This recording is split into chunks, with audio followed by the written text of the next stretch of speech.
Hello again, everyone. Today I am here to share 4 more new to me Daniel Smith watercolor colors. These were a mix. I think I got a couple of them at Jerry's Artorama, and I think I got a couple of them on Amazon. Those are the 2 cheapest places I've found for Daniel Smith watercolors, and sometimes Amazon can be incredibly cheap, like maybe half the price.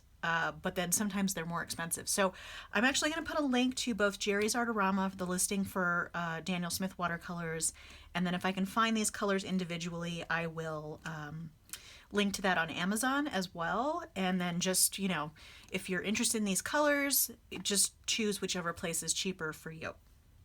So I also wanted to show you this palette.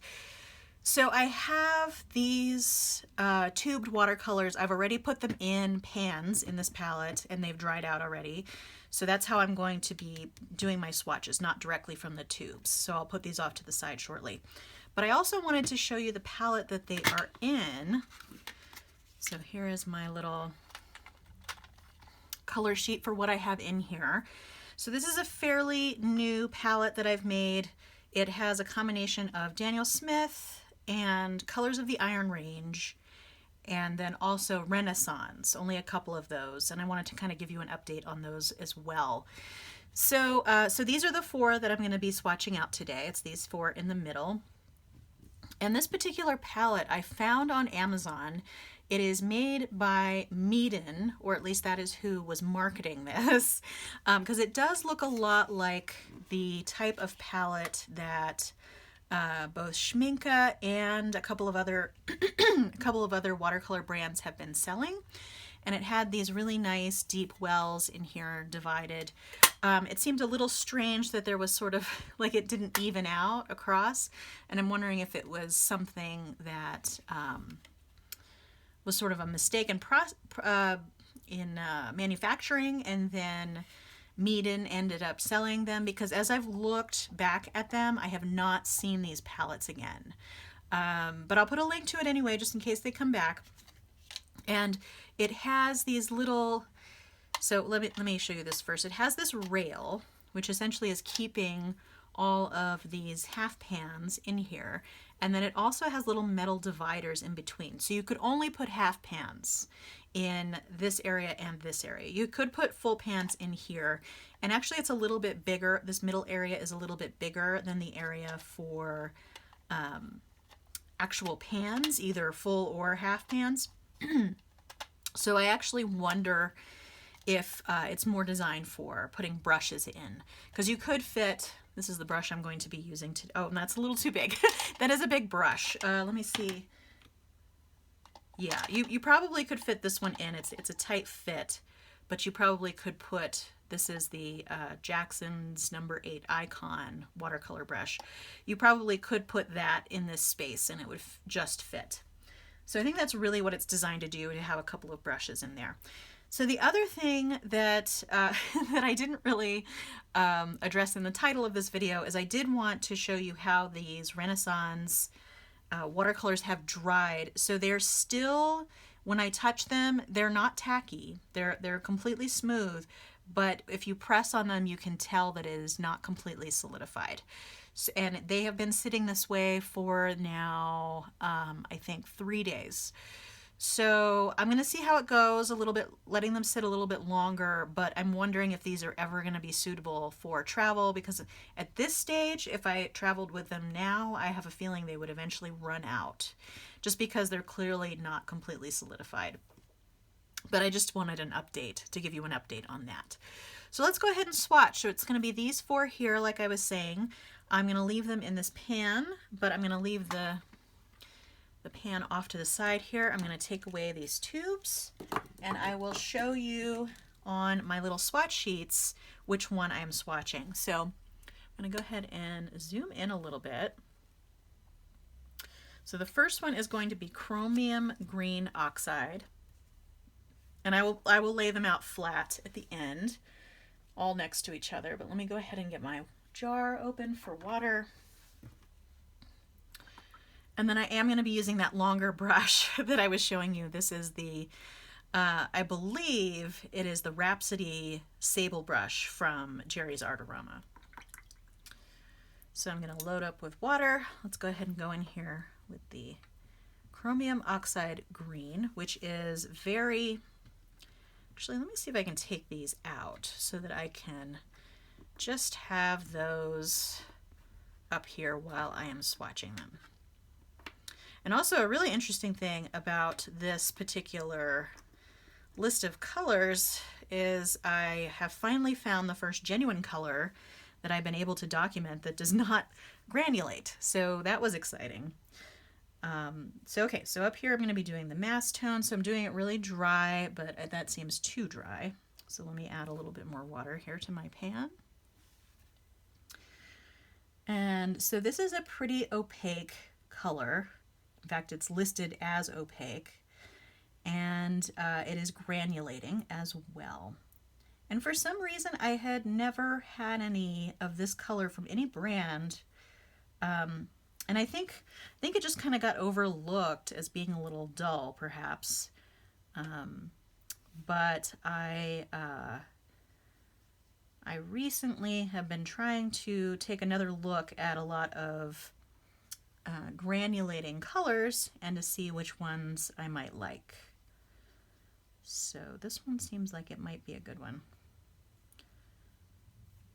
Okay, so then what I'm doing is I'm putting my brush into water, not completely getting all the color off, spreading it out a little bit, and then for this last little bit I'm completely rinsing out the brush, and I'm going to be doing that for all of them.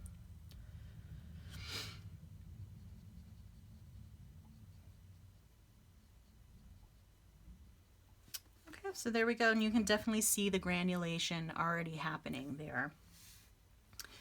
Put that back. This next one is English Red Earth. I'm actually going to put this off to the side and I'll bring it back at the end here. So this one is English Red Earth. The chromium green oxide re-wet really, really easily, and so does this one. So, and this is also opaque.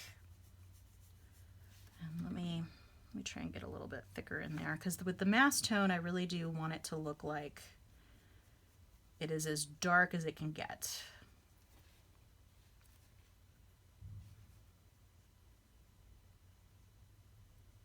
Being a little messy today.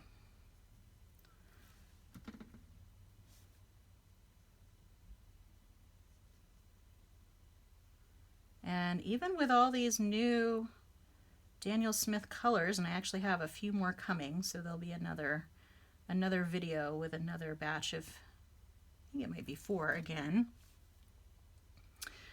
because there was another Jerry's Artarama sale where the Daniel Smith colors were even more inexpensive than they are normally. But even with all these colors I'm nowhere near to having their whole collection. They have a lot of watercolors. Okay. This one's a little less opaque than the green, chromium green oxide. I'm also going a little heavy on the water. Try and correct that a little bit.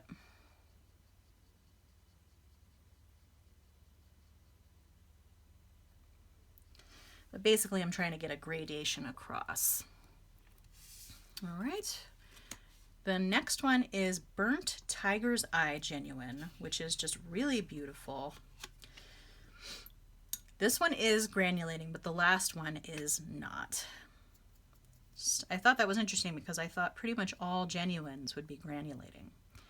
But I suppose it really depends on how fine you can get the mineral that you're working with. And this is a transparent color, so it's not going to have as deep of a mass tone as the last two. And this one I think really, really shines when you dilute it out, because it really looks pretty. Tiger's Eye used to be one of my favorite minerals when I was younger. I'm not sure why. Probably had something to do with you know, some boy I had a crush on or something back in middle school. All right. Let's see. Okay, and then so I'm dipping in, getting not all of the pigment off, but most. And then I'm going to do that one more time with just water. And then I've got a little bubble there. I'm going to try and get rid of that.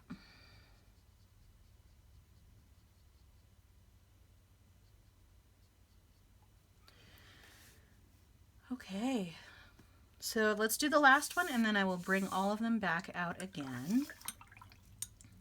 And then this is the non-granulating genuine. This is Fuchsite genuine. So I already had red Fuchsite genuine, which tends to be a little bit hard to re-wet in the pan. This one is also a little bit hard to re-wet, but not as bad. And I've found that with the Fuchsite, if you put water on it ahead of time, you're generally okay. Okay, and this is pretty light in mass tone, even though I have a lot of water here. So we're not going to get a super dark mass tone on this one. Okay. And it does have sparkles, but the sparkles are not as pronounced when it dries. I was doing some painting with this one the other day, and it was actually quite interesting that I could barely see the sparkles after it had completely dried, which was kind of interesting.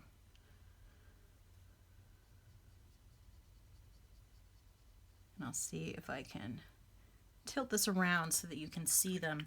And you probably can even see them a little bit in the pan itself. It's got a little bit of a shimmery quality. And then here, because I've used so much water, it's probably harder to tell. Yeah, you can't really tell. All right, but let me put these aside and I'll bring these back out. These will have at least partially dried. And so let me get them all in the frame here. Move that.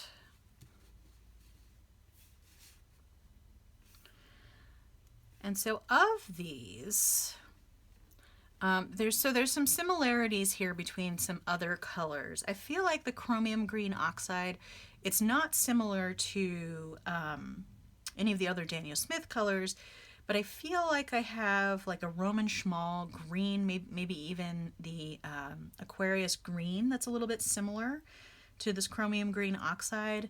And then a dark sap green might also be similar, but the pigment is PG17. And then this English red earth is similar to an Indian red, and it's opaque like an Indian red. And I think you could really have one or the other on your palette. I feel like the Indian red has a little bit of a more pink undertone when you dilute it, which makes me favor that one a little bit more than this one. The main reason why I got this one is because I kind of have an earth collection of watercolors from Daniel Smith that are really nice to work with, and because this is another earth, I kind of got that. But as far as earth pigments go, this is not my favorite, I would say, but it's still beautiful. So this is PR101, of which there are, you know, a ton of different permeations. And then these two, of course, their ingredients are genuine pigments or genuine minerals. So this one's genuine tiger's eye and this one's genuine fuchsite. This burnt tiger's eye I think is really, really pretty. It actually makes a lot of really nice mixes. I might end up doing some more mixing videos on the channel. I'm trying to weigh, as I'm trying to grow my channel, I'm trying to weigh different requests with what I want to do on the channel. So I'm trying to find the right balance there. But this one makes beautiful mixes. I'm trying to remember which color I was mixing it with the other day. It may have been a red that really, because this is so granulating, it kind of added a really nice deep granulating tone to a red. And then this one, so let me see, you can sort of see just ignore the water that's pulling up there on the top. You can sort of see that it has a little bit of shine through this middle area here. But like I said, as it dries, it gets less pronounced. I'm actually going to try and even out that. That was a really wet sample up there. But yeah, like I said, on a finished painting that I've used this on, you can barely see the shimmer. I don't know if it's because I had sort of a lighter layer of it or what, but when I first put it on, it looked very glimmery. So I don't necessarily think it's the amount that I put on. But this one is beautiful. This one is sort of like a cobalt teal, but it's definitely a much more toned down version. And you could use this sort of as a pastel, but it's just really beautiful, I think. And I've been having a lot of fun using it. So I think that's it for today. If you have any questions, just let me know. If you do have a question about how I pick colors that I get, I generally, I also am a watcher of a lot of swatching videos on YouTube. Two YouTubers that I tend to watch a lot, and they have not necessarily similar styles, but I think they share a lot of art supplies between the two. Aliona Creates, which is a great YouTube channel. She does a lot of really neat swatching of cool art materials, and I found a lot of things from her. And the other one is Irit Landgraf, and I'll put a link to both of their channels below, but they are definitely, I'd say, the two that I'm being influenced the most by lately, both in color choices and selection of art supplies. But it's kind of nice because so many of the art supplies that they use are ones that I have not used sometimes ever, so it's really pretty cool. And that's, I think maybe not these two, but these two in particular, the Genuines, were swatched on one or the other of their channels at some point in the past. And I just really like the look of them. And since I'm totally into granulation, although, like I said, this is a Genuine that does not granulate. As you can see, it is pretty smooth. No granulation in there compared to this tiger's eye, where you can definitely see a lot of granulation going on there. But since I've been really into granulation, that's part of the reason why I chose these three for certain. But this one had been swatched on one of those channels. And so was this one. But anyway, I'll put a link to all that below. This became a little bit of a longer video just because I wanted to show you that palette and give some updates on some things. But that's going to be it for today. So I will, like I said, I'll put the link to all those things down below. Please subscribe so you can keep track of future videos. And I hope to see you next time. All right, take care. Bye.